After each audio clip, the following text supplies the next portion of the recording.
for the one who doubts is like a wave of the sea, driven and tossed by the wind.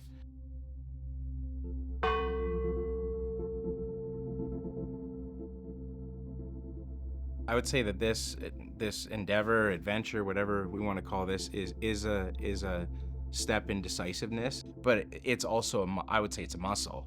And so any muscles, you might be born with some, but you can always either lose what you have or grow it. Indecisiveness can be like a cyclone, and it's just like you're circling.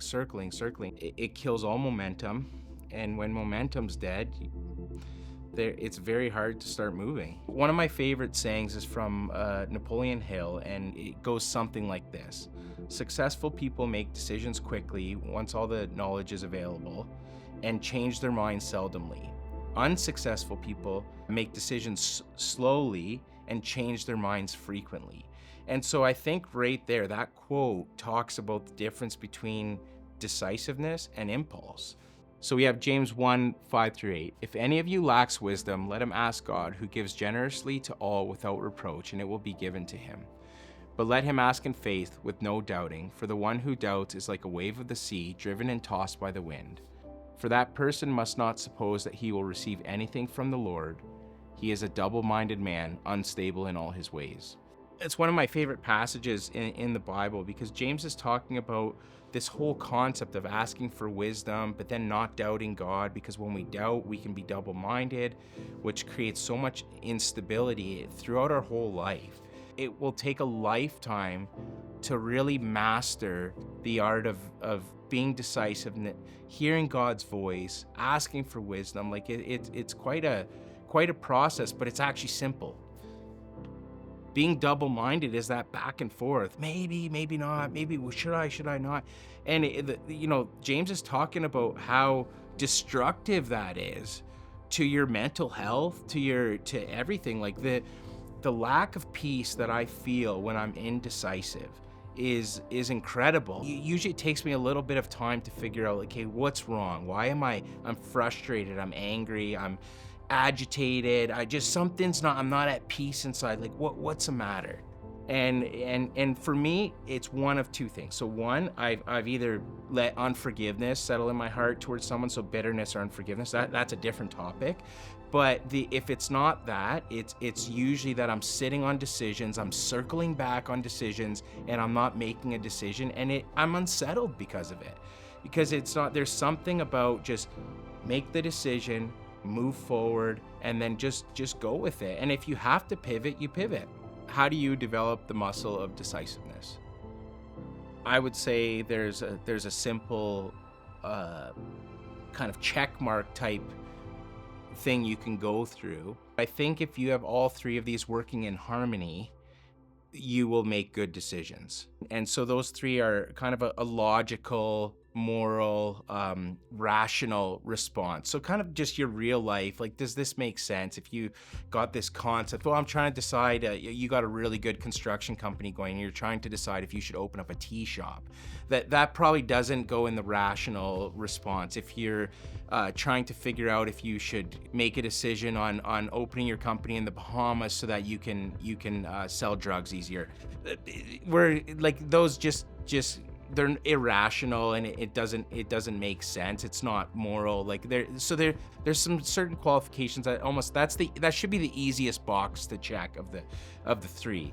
And then another one is good counsel. And good counsel doesn't have to be the same person. So if you're looking for good counsel in your relationship, it's maybe not the best to be going to this businessman you have a lot of respect for, but he's on his fourth wife. So different counsel for different environments of your life might be appropriate. But counsel, you want to make sure when it's counsel, that you trust that they have your best interest at heart. That's very important.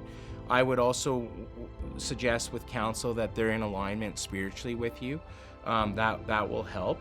And then the third one is peace in your heart. And I would say, if I had to say which one is the most important, I would probably say the peace in your heart, but recognizing that the other two still play a big role in this three-pronged approach to making decisions. But the peace in your heart, and that's something that you have to be honest with yourself. You should know what peace in your heart feels like. Put yourself mentally in that situation.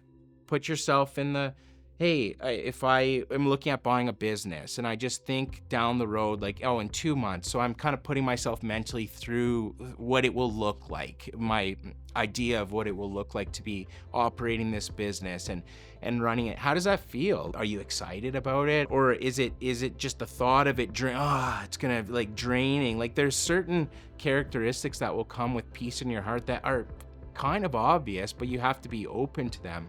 I had an opportunity. I was running my roofing company, working for one of the big contractors in the city, and I developed a pretty good relationship with the owner.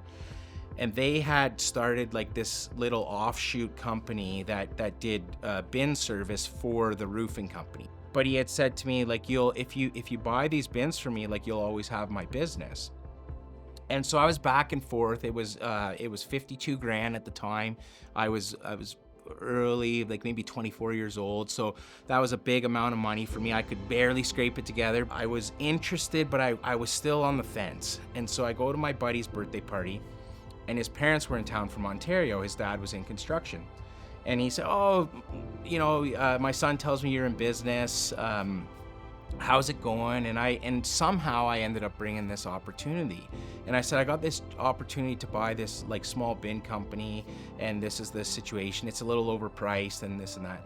And he looks at me, he says, if he said you're gonna have his business, it doesn't matter what you pay. Like, you overpay for the equipment, you'll have it paid off in no time.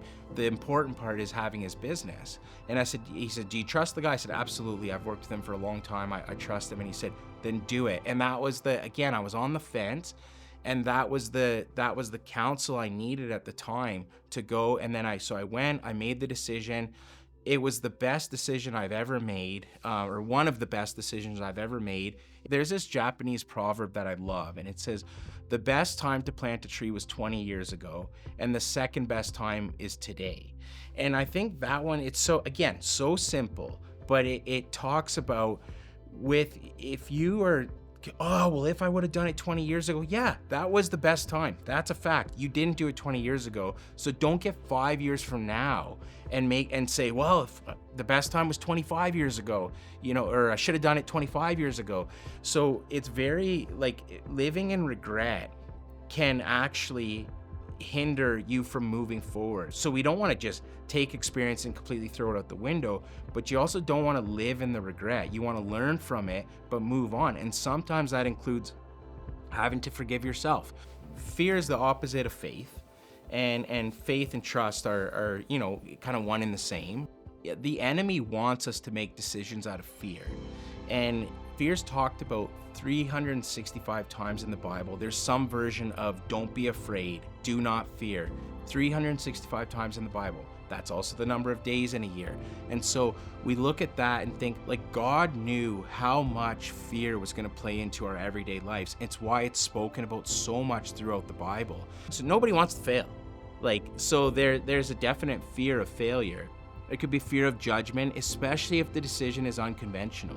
If the enemy can have us living in a place of fear, we won't make decisions, or we won't make good decisions, because fear will also promote us to change our mind quickly. When I'm indecisive, I feel I'm drained, I'm irritable, I'm frustrated, and we're not called to live in a place like that. If you want to start building momentum and start building that confidence up. So yeah, whether it's a vacation, switching out vehicles, if you're sitting on a bunch of decisions, start with some of the smaller ones that you do have the power to control right away, and then see how it builds from there.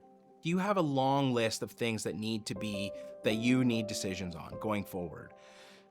Go after the low-hanging fruit, get it out of the way, clear up the noise, right? Because a lot of these small decisions end up being the noise that clouds you from hearing what you need to hear about the big decision. What you can take while you're in stride is amazing compared to if you're at a standstill or going very slow.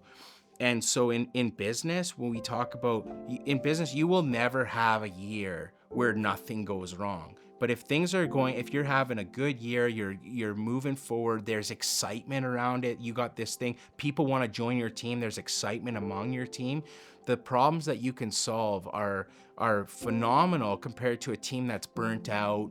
A prayer that I've started praying the last couple years is, Father, open the doors if it's your will, and close the doors if it's not your will. What dad would give their kid a stone if he asked for bread?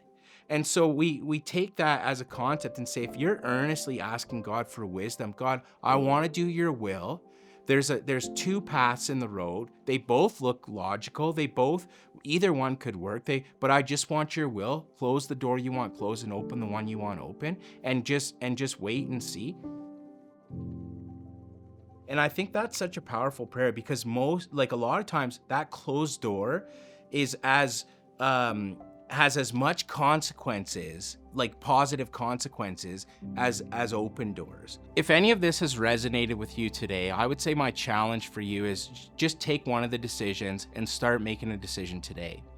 My prayer for you through this is that if you've figured out through this talk that there's different fears that are holding you back from making a decision, that you'll be able to recognize those fears and be able to overcome them.